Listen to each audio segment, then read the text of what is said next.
Bago ka makarating sa 1 bilyon, kailangan mo munang magkaroon ng 999,999,999 peso and 99 cents. Biruin mo, ang isang bahay po, let's say, yung middle class na bahay, 10 milyon. Ilan munang bahay bago ka makakat? Ilang bahay ang kaya mong bilhin sa 999 million ho, 'di ba? Dito, bilyonan ho ang usapan eh. No? Individually, nakakatanggap ng dividendo mula sa isang drug lord. Ayan. At Lang ya si dating Senador Trillanes, ang hilig magbanggit ng mga gano. Magdidilaw na naman itong namin, itong video namin, mga bossing, no? Ayaw ni YouTube nung ganun eh. Pero tuloy ho. ito ay nangyari from 2011 to 2013. So makikita 11 to 13, 2 taon. nila doon kasi cheque yung ibinibigay sa kanila na ini-encash nila, manager's check sa pangalan nila. So individually yan, tatay, si Digong, yung magkakapatid, Sara, Pulong, Baste, pati si Hanilet tsaka Kitty na joint account. Kitty. Na joint Hanilet and Kitty. Ito, ulitin natin. Baste, Pulong, Sara. Ano po? Kitty. Duterte, si dating Pangulong Duterte, si Hanilet. 6. Tama ba, 6? Grabe. 12 bilyones yun kung tagda 2 bilyon kada isa. Lahat sila tumatanggap, ang total ay mga 40 to 15 million pesos every 6 months. So galing sa isang drug lord. So ito, pag lumabas ito, malalaman, hopefully, no, kung mulat talaga or bukas ang pag-iisip ng kababayan natin, makikita nila na talagang si Duterte ay nagpapanggap lamang na galit sa droga dahil siya mismo ay may kapartner na drug lord na nagbibigay sa kanila ng dividendo. Yan po yung... Di ba may Michael Yang pa na ginawa niyang presidential advisor? Ang nakikita natin na mabigat na ebidensya na hindi nila mapapaliwanag. Yung mga DDS yata ang gustong mangyari no? Kumbaga yung malaking Jong-un. di ba? Malaking Jong-un na yung mga taga North Korea, Kim Jong-un. Pero grabe pala yung ginagawa ni Kim Jong-un. Bukod pa doon sa kung bakit sila magkakaroon ng mahigit 2 billion pesos na hindi nakadeclare sa SALN. At itong mga itong sila Sara at itong sila Digong, di ba? Yung buong pamilya nila, nagpapanggap yan sila na simpleng mga tao lang sila. Oy, nakita natin yun. Di ba, nakita nyo yung birthday cake, yung kung di ako nagkakamali, maliit na tinapay ba o tutong na binaliktad or whatever. Pero nung wide screen, yung camera, may lechon. Di ba? Kumakain sa karinderya, natutulog sa kulambo, pero noon pa lang, nung mayor pa lang si Digong, bilyon-bilyon na ang pinagkakapirahan nila.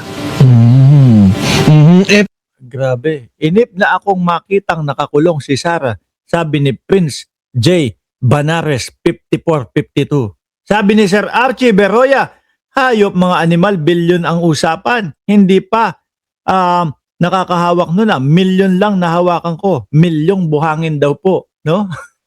Imagine niyo po mga kababayan. Putulin ko lang muna ito. Dakuin na muna ho natin mga boss chief amo sir. Si Loren Legarda. Inaaksyonan ang Gagalit. Oo, kasi hindi umaten si Garin. No? Yung Department of Energy Secretary, gagalit po. Ayan, tignan nyo po, galit na galit po mga kababayan. Oh.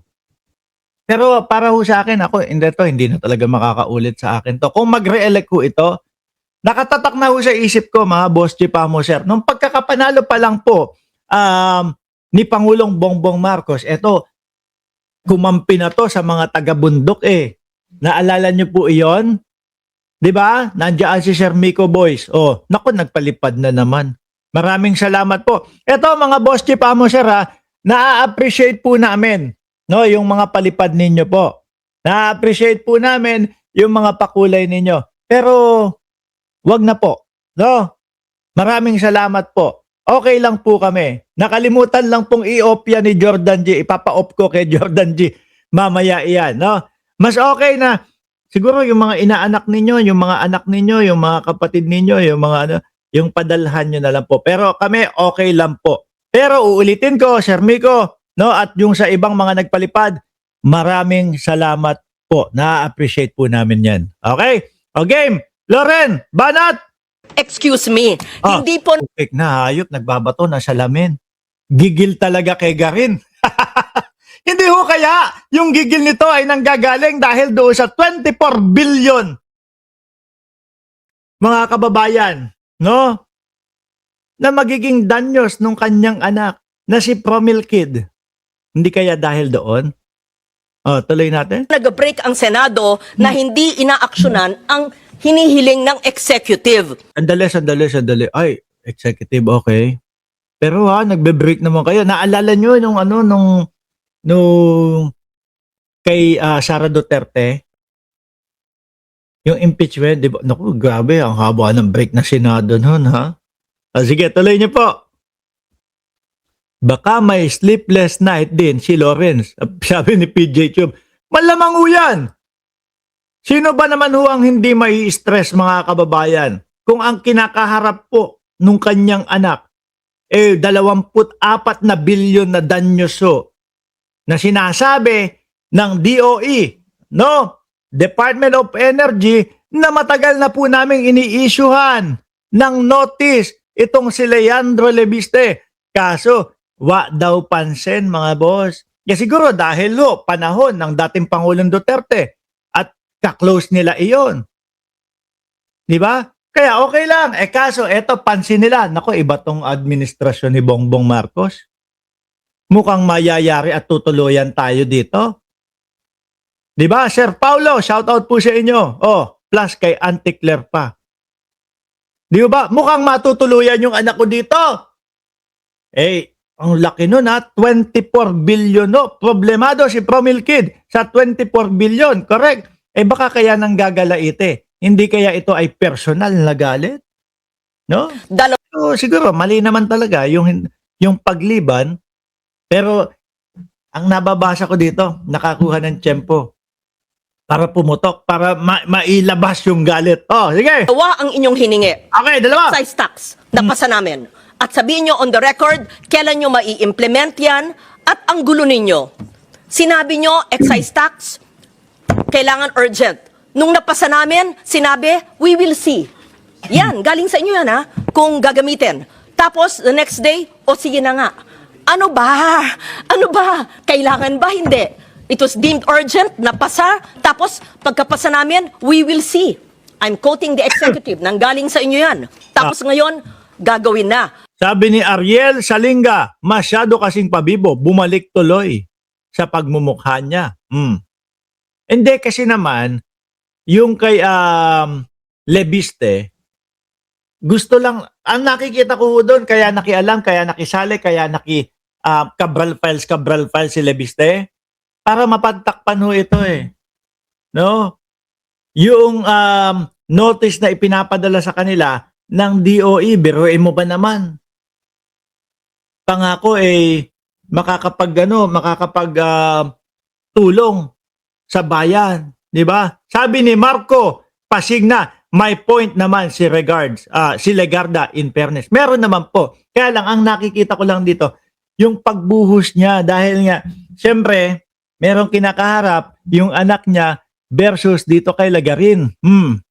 And cite the impact, Correction, versus Department of Energy sa pamumuno ni Secretary Garin. maramdaman pa. Yun ang sabi ng chair noon, ni Senator Okay. Sabi ni Sunny Reyes, humihingi pa ng danyo si Atty. Claire, 500 million. Ang sakit sa ulo talaga. Oo. Ako, hindi man ho ako abogado, mga bossing, pero ang nakikita ko dyan, maaari, malamang, manalo si Atty. Claire Castro dyan. Bakit to? Simpleng-simple lang mga kababayan No? Ang pinag-ugatan, ang pinagmulan kung bakit po may mga vlogger na nagtatapik noon yung kabata-bata, nininegosyo, yung prangkisa. Galing ho yun mismo. Kaya kaya Ombudsman Remulla Magtataka tayo, bakit tumalon? May point, pero may meltdown. O, yun, correct. Nagigets niyo ako? May punto. No? Pero,